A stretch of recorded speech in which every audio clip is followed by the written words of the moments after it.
আমি দুইটা পক্ষকে আহ্বান করব যে আপনারা এই বিষয়টাকে আমরা সামাজিকভাবে শেষ করতে পারি কিনা। কারণ যেহেতু তার দেনমোহরের টাকাটা এটা তাকে মানে এটা আপনার এখান থেকে বঞ্চিত করার কোনো সুযোগ নাই। তার হক আজ হোক কাল হোক 1 মাস পর হোক দিতে হবে। এটাকে সমাধান করার কোনো সুযোগ আছে কিনা। যদি সেটাও না থাকে আমাদের কিছু বলার নাই, আমরা চলে যাব। আমরা আমাদের কথা যদি তাদের কথা না শুনি কথা বলি, তাহলে বলি যে আমার কথা শুনে নেই, আমি কি আনবো? এই জন্য কথা বলছি যে লেনদেনের বিষয়টা যেটা আছে, লেনদেনের বিষয়টা ক্লিয়ার করেন। এর পরবর্তী পর্যায়ে ভাঙাটা অটোমেটিকলি ভাঙা যাবে না, কেন কোর্ট এই মোহরের জন্য টাকা ইয়ের জন্য ইয়ে করছে, মামলা করছে, সেখানে কোর্টের রায় হবে। কি আপনার অভিভাবক কেউ কথা বলবে না সিদ্ধান্ত না আপনার স্যার, কাছে? এখানে যে জায়গায় ও আমারে রাখবে না, সেখানে আমার অভিভাবক কথা বলে কোনো লাভ নেই।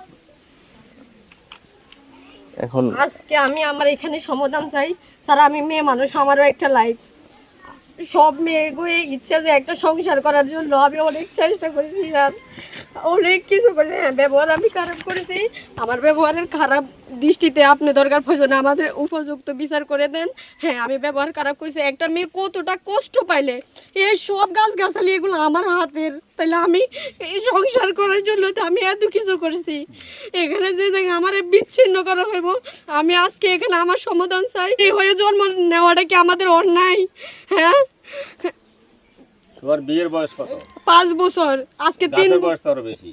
এই ছোট ছোট এগুলো হাই প্রজেক্টের গাছ সব আমি লাগাইছি আমার হাতে। এই গ্রামের মানুষের জিজ্ঞেস আচ্ছা করে। ঠিক আছে, মানে এটা হচ্ছে আপনি নিজের বাড়ি মনে করে লাগিয়েছেন, এটাই বোঝাতে চাচ্ছেন।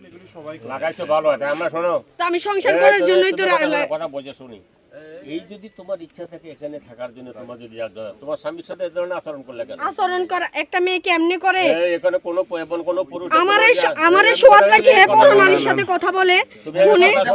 তুমি আগে কথা শোনো। এখানে কিছু ছবিও দেখাইছে, ও চাইনি যে মেয়েদের সাথে ডিনার করতেছে, পার্টিতে আছে, এগুলো কিন্তু দেখে। দুইজনই দোষী, দুইজনেরই প্রবলেম আছে। আমার মেয়েটা যদি থাকবে বলতেছে, তাহলে মেয়েদের স্বামীর সাথে তো এই আচরণ করতে পারে না। অন্য দেশের আচরণ করলে মিট করা যায়। তুমি তোমার স্বামীর সাথে যে আচরণ করছো, একটা স্বামী তোমার এই জন্য অ্যাডামেন্ট হয়ে গেছে। আমার তোমার ডিভোর্স করছে, ডিভোর্স দিয়ে দিছে। আমাদের করা করছে না, শেষ ইচ্ছা তাদের শেষ যেটা আছে এটা করি ফেলেছি।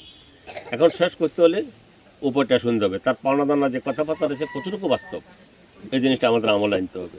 এটা আনি, তার মোহরের টাকা, এবং এটা আনার পর যে 2টা গোড়ানোর পরে দিই, আবার কীভাবে মেয়েটা বিদায় করতে পারে, সে লাইনে যদি আগানেন আমার মনে ভালো হয়ে যাবে।